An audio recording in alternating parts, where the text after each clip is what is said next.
स्वतंत्रता संग्राम का भावात्मक नेतृत्व इस वंदे मातरम के जयघोष में था।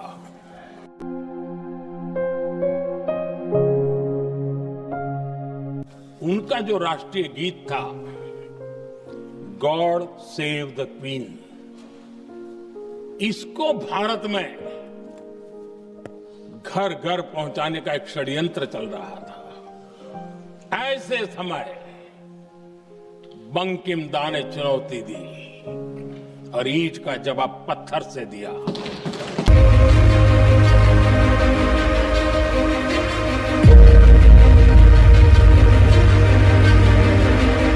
ನಮಸ್ತೆ, ನಾನು ಶ್ರೀಪತಿ ಹೆಗಡೆ ಹಕ್ಕಲಾಡಿ. ನನ್ನೆಲ್ಲ ಮೀಡಿಯಾ ಫೋಕಸ್ ವೀಕ್ಷಕ ಮಿತ್ರರಿಗೆ ಸ್ವಾಗತ.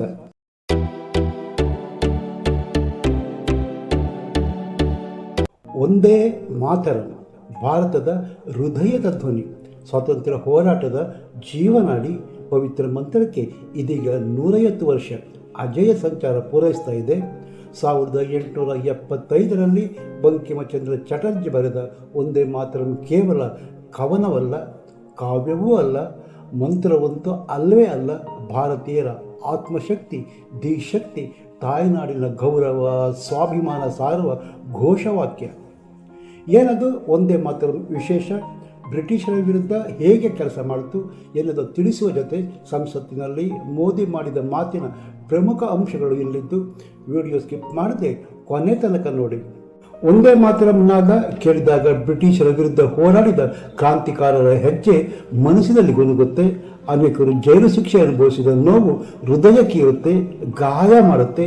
ಅನೇಕರ ಜೀವನ ತ್ಯಾಗ, ಬಲಿದಾನ ಮಾಡಿದರು. ಆದರೆ ಒಂದೇ ಮಾತರಂ ಎಂಬ ಘೋಷ ನಿಲ್ಲಿಸಲೇ ಇಲ್ಲ. ಅದು ಜನರ ರಕ್ತದಲ್ಲಿ ಓಡಾಡಿದ ಜ್ವಾಲಾಮುಖಿ ಕಾಣ್ರಿ. 150 ವರ್ಷಗಳ ನಂತರವೂ ಅದೇ ನಾದ ನಮ್ಮಲ್ಲಿ ದೇಶ ಪ್ರೇಮ, ಕರ್ತವ್ಯ, ಏಕತೆ ಮತ್ತು ಸಾಂಸ್ಕೃತಿಕ ಹೆಮ್ಮೆ ಪುನರುಜ್ಜೀವಿಸುತ್ತದೆ. ಒಂದೇ ಮಾತರಂ ಕೇವಲ ಪದಗಳಲ್ಲ, ಅದು ಪರಂಪರೆಯ ಪರಾಕ್ರಮ. ತಾಯ್ನಾಡು ಮೆರೆಯುವ ದೇಶಕ್ಕಾಗಿ ನಿಲ್ಲುವ ನಮ್ಮ ಪ್ರತಿಜ್ಞೆಯ ಕುರಿತು ಒಂದೇ ಮಾತರಂ. ಒಂದೇ ಮಾತರಂ ತಾಯಿ ಭೂಮಿಗೆ ಅದ್ಭುತ ಶಕ್ತಿಯ ಆಹ್ವಾನ. ಗಾಳಿಪಡದ ರೀತಿಯಲ್ಲಿ ಎಲ್ಲೆಡೆ ಪ್ರತಿನಿಧಿಸಿತು. ಗಲ್ಲಿಗಳಿಂದ ಗಲ್ಲಿಗೆ, ಹಳ್ಳಿಯಿಂದ ಹಳ್ಳಿಗೆ, ಶಿಕ್ಷಣದಿಂದ ಸ್ವಾತಂತ್ರ್ಯ ಹೋರಾಟದ ಪ್ರತಿಜ್ಞೆವರೆಗೆ. ಆದರೆ ಒಂದೇ ಮಾತರಂ ಒಂದು ರಾಜಕೀಯ, ಇಂದೂ ರಾಜಕೀಯ. ಪಶ್ಚಿಮ ಬಂಗಾಳ ಚುನಾವಣೆಯಲ್ಲಿ ಒಂದೇ ಮಾತರಂ ಬಿಜೆಪಿ ಬಳಸಿಕೊಳ್ಳುತ್ತೆ. ಒಂದೇ ಮಾತರಂ ಬರೆದಿದ್ದು ಬಂಗಾಳದ ಬಂಕಿಮಚಂದ್ರ ಚಟರ್ಜಿ. 6 ತಿಂಗಳಲ್ಲಿ ಪಶ್ಚಿಮ ಬಂಗಾಳದಲ್ಲಿ ವಿಧಾನಸಭೆ ಚುನಾವಣೆ ನಡೆಯೋದ್ರಿಂದ, ಗೀತೆ ಬರೆದವರು ಬಂಗಾಳದವರೇ ಆಗಿರೋದ್ರಿಂದ ಖಂಡಿತವಾಗಿಯೂ ರಾಜಕೀಯ ಆಟಕ್ಕೆ ಒಂದೇ ಮಾತರಂ ಬಳಕೆ ಆಗಿಯೇ ಆಗುತ್ತೆ ಕಾಣ್ರಿ. ಹಿಂದೆ ಕಾಂಗ್ರೆಸ್ ತುಷ್ಟೀಕರಣಕ್ಕೆ ಹಾಡಿಗೆ ಕತ್ತರಿ ಹಾಕಿತು. ಆದರೆ ಕತ್ತರಿ ಹಾಕಿದ ನಂತರವೂ ಯಾವ ಮುಸ್ಲಿಮು ಒಂದೇ ಮಾತರಂ ಹಾಡೋದಿಲ್ಲ.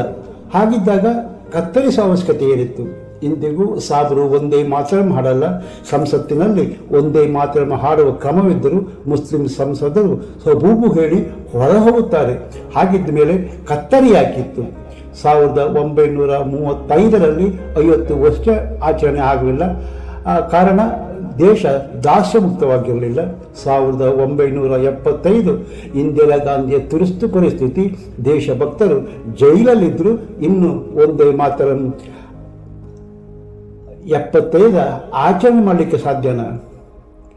ದೇಶಕ್ಕೆ ಸ್ವತಂತ್ರ ಕೊಟ್ಟ ಪಕ್ಷ ಎನ್ನುವ ಗುಲಾಮರು ಬಿಜೆಪಿ, RSS ಯಾವ ನಾಯಿಯು ಸ್ವಾತಂತ್ರ್ಯ ಹೋರಾಟದಲ್ಲಿ ಬಲಿದಾನ ಮಾಡಿಲ್ಲ ಅಂತಾರೆ. गीत ऐसे समय लिखा गया था जब 1857 के स्वातंत्र्य संग्राम के बाद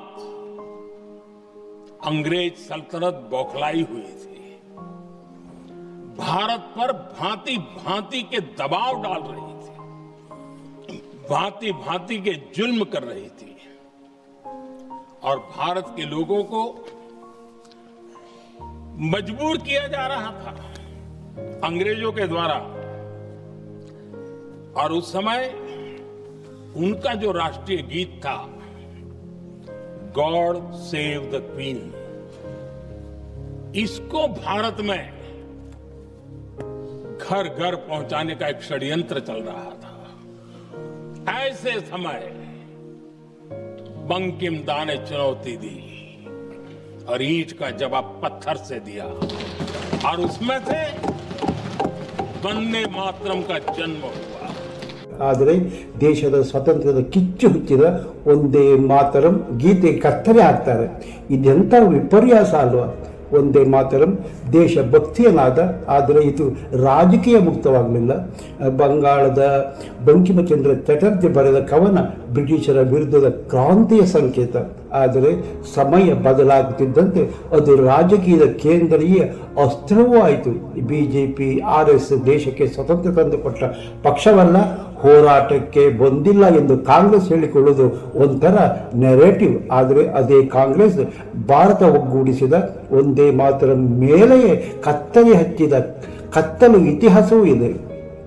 ಒಂದೇ ಮಾತರಂ ಕೇವಲ ಹಾಡಲ್ಲ, ಅದು ಭಾರತದ ಏಕತೆ, ರಾಜಕೀಯದ ಕಣ್ಣೊಳಕೆ ಮತ್ತು ರಾಜಕೀಯ ಸ್ವಾಭಿಮಾನದ ಕಣ್ಣು. और वंदे मातरम की पृष्ठभूमि हम देखें, उसके संस्कार सरिता देखें, तो हमारे यहां वेद काल से एक बात बार बार हमारे सामने आई है. जब वंदे मातरम कहते हैं तो वही वेद काल की बात हमें याद आती है. वेद काल से कहा गया है, माता भूमि ही पुत्रो अहम पृथिव्याः, अर्थात ये भूमि मेरी माता है और मैं पृथ्वी का पुत्र हूं. आदरणीय अध्यक्ष जी, यही वो विचार है जिसको प्रभु श्री राम ने भी लंका के वैभव को छोड़ते हुए कहा था, जननी जन्मभूमिश्च स्वर्गादपि गरीयसी.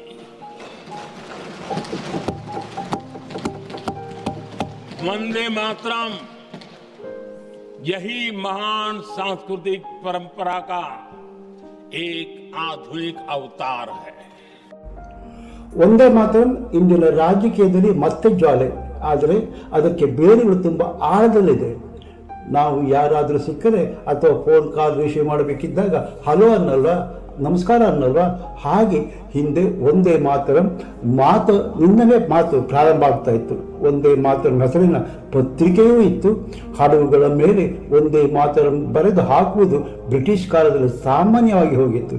ಬಂಕಿಮಚಂದ್ರ ಚಟರ್ಜಿ ಬರೆದ ದುರ್ಗದ ದಶಪ್ರಮಾಣ ವಾರಿಣಿ ಸ್ತುತಿಗೀತೆ ಇದನ್ನೇ ಜನ ವಿರೋಧಿಸಿದ ನೆಹರು ನೇತಾಜಿಗೆ ಪತ್ರ ಬರೆದು ಪದ್ಯದ ಚರಣ ಮುಸ್ಲಿಂ ವಿರೋಧಿ ಲೆಟರ್ ಬರೆದ ಕಟ್ಟು ಮಾಡುತ್ತೇವೆ ಎಂದರು. ಆದರೆ ಅದು ಸುಳ್ಳು ಎನ್ನುವುದು ಇಂದಿನ ಸಂಶೋಧನೆ ಸಾಬೀತು ಮಾಡಿದೆ. ಬಂಕಿಮಚಂದ್ರರ ಆನಂದ ಮಠ ಕಾದಂಬರಿಯಲ್ಲಿರುವ ಆ ಸನ್ನಿವೇಶ ಮುಸ್ಲಿಂ ವಿರೋಧಿ ಅಂತ ಆ ಹಾಡಿಗೆ ಕತ್ತರಿ ಹಾಕಲು ಕಾರಣ ಎನ್ನುವುದು ಸಬೂಬು ಅಂತ ದೃಶ್ಯವೇ ಇಲ್ಲ. ಆದರೆ ಕಾಂಗ್ರೆಸ್ 1937ರ ಸಮಾವೇಶದಲ್ಲಿ ಪದ್ಯದ ಕೆಲವು ಸಾಲು ಕತ್ತರಿಸಿ ಹಾಡೋಣ ಎಂಬ ನಿರ್ಧಾರ ಮಾಡಿಕೊಳ್ತದೆ. ಹಾಗೆ ಒಂದೇ ಮಾತರಂಗೆ ಮೊದಲು ಕತ್ತರಿ ಹಾಕಿದ್ದೇ ಕಾಂಗ್ರೆಸ್. ಒಂದೇ ಮಾತರಂ ರಾಷ್ಟ್ರಗೀತೆ ಆಗಬೇಕಿದ್ದಾಗ ಬ್ರಿಟಿಷರಿಗೆ ಎದುರಾದ ಕಾರಣ ಮತ್ತು ನಂತರದ ರಾಜಕೀಯ ಕಾರಣಗಳಿಂದ ಜನಗಣಮನ ರಾಷ್ಟ್ರಗೀತೆ ಆಯಿತು. ಕಾಂಗ್ರೆಸ್ ಗುಲಾಮರು ಹೇಳ್ತಾರೆ, ಬಿಜೆಪಿ RS ಸ್ವಾತಂತ್ರ್ಯ ಹೋರಾಟಕ್ಕೆ ಬಂದೇ ಇಲ್ಲ. ಆದರೆ ಅದೇ ಕಾಂಗ್ರೆಸ್ ಭಾರತವನ್ನು ಒಗ್ಗೂಡಿಸಿದ ಒಂದೇ ಮಾತರಂ ಮೇಲಿನ ಮೊದಲ ಕತ್ತರಿ ತನ್ನ ಕೈಯಿಂದ ಎಂಬ ಇತಿಹಾಸ ಮರೆಯಾಗದು. ಜನಗಣಮನದ ರೀತಿಯಲ್ಲಿ ಸದಾ ಹಾಡುವ ಮತ್ತು ನೆನಪಿನಲ್ಲಿ ಉಳಿದಿರುವ ಗೀತೆ ಎಂದರೆ ಅದು ಒಂದೇ ಮಾತರಂ. ಕೇವಲ ಹಾಡಲ್ಲ, ಅದು ಭಾರತ ಸ್ವಾತಂತ್ರ್ಯ ಹೋರಾಟದ ಒಂದು ಆತ್ಮ ಇದ್ದಂತೆ. वंदे मातरम इसका जो जन जन से जुड़ाव था, ये हमारे स्वतंत्र संग्राम की एक लंबी गाथा अभिव्यक्त होती है. आदरणीय अध्यक्ष जी, जब भी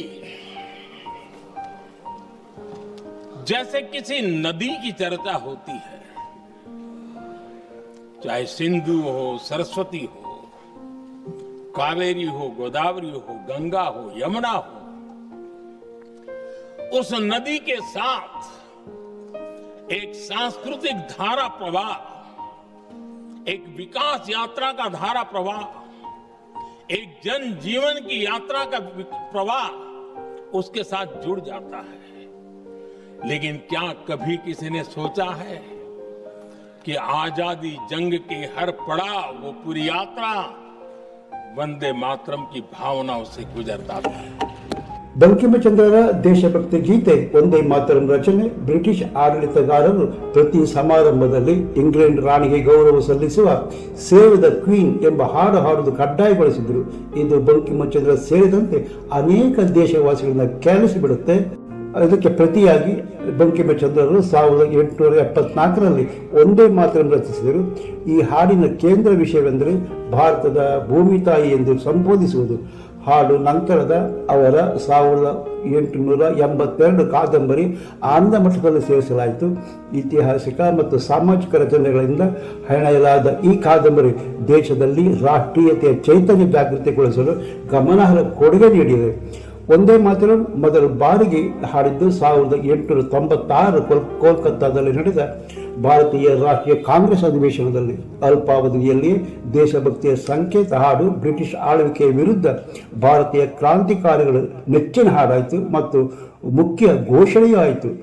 ದೇಶಾದ್ಯಂತ ಕ್ರಾಂತಿಕಾರಿ ಮಕ್ಕಳು, ಯುವಕರು, ವಯಸ್ಕರು ಮಾತ್ರವಲ್ಲದೆ ಭಾರತೀಯ ಮಹಿಳೆಯರು ಸಹ ಸ್ವಾತಂತ್ರ್ಯ ಹೋರಾಟದ ಅದೇ ಘೋಷಣೆ ಪ್ರತಿನಿಧಿಸಿದರು. ಒಂದೇ ಮಾತರಂ ಬಂಕಿಮಚಂದ್ರ ಗೀತೆ ಅವರ ಜೀವಿತಾವಧಿಯಲ್ಲಿ ಹೆಚ್ಚು ಖ್ಯಾತಿ ಗಳಿಸಲೇ ಇಲ್ಲ ಎನ್ನುವುದು ಬೇಸರದ ಸಂಗತಿ. ರವೀಂದ್ರನಾಥ ಟ್ಯಾಗೂರ್ ಹಾಡಿನ ರಾಗವನ್ನು ರಚಿಸಿದ್ದಾರೆ ಎಂದು ಹೇಳಲಾಗುತ್ತಿದೆ. ಜನವರಿ 24, 1950ರಂದು ಸ್ವತಂತ್ರ ಭಾರತದಲ್ಲಿ ಮೊದಲ ರಾಷ್ಟ್ರಪತಿ ರಾಜೇಂದ್ರ ಪ್ರಸಾದ್ ಒಂದೇ ಮಾತರಂಗೆ ರಾಷ್ಟ್ರೀಯ ಗೀತೆ ಸ್ಥಾನಮಾನ ಕಲ್ಪಿಸಿದರು. ಬ್ರಿಟಿಷ್ ಆಳ್ವಿಕೆ ವಿರುದ್ಧ ಭಾರತೀಯ ಏಕತೆಯ ಸಂಕೇತ ಒಂದೇ ಮಾತರಂ ಗೀತೆ ರೂಪುಗೊಂಡಿತ್ತು. ಸರ್ಕಾರ ಶಾಲೆಗಳಲ್ಲಿ ಹಾಡುವುದು ನಿಷೇಧಿಸಿ ಹಾಡಿದ ವಿದ್ಯಾರ್ಥಿಗಳ ಶಿಕ್ಷೆಗೆ ಒಳಪಡಿಸಲಾಗುತ್ತಿತ್ತು. ಇದು ಸ್ವದೇಶಿ ಚಳುವಳಿಯ ಮೂಲಕ ದೇಶಾದ್ಯಂತ ಹರಡುತ್ತೆ. ಸ್ವಾತಂತ್ರ್ಯ ಹೋರಾಟದ ಸಮಯದಲ್ಲಿ ಹಾಡು ಕ್ರಾಂತಿಕಾರಿಗಳ ಶಕ್ತಿ ಮತ್ತು ಉತ್ಸಾಹದ ಸಂಕೇತವಾಗಿ ಮಾರ್ಪಟ್ಟಿದ್ದರಿಂದ ಬ್ರಿಟಿಷರ ನಿದ್ದೆ ಕಳೆದುಕೊಳ್ಳುವಂತೆ ಮಾಡುತ್ತೆ.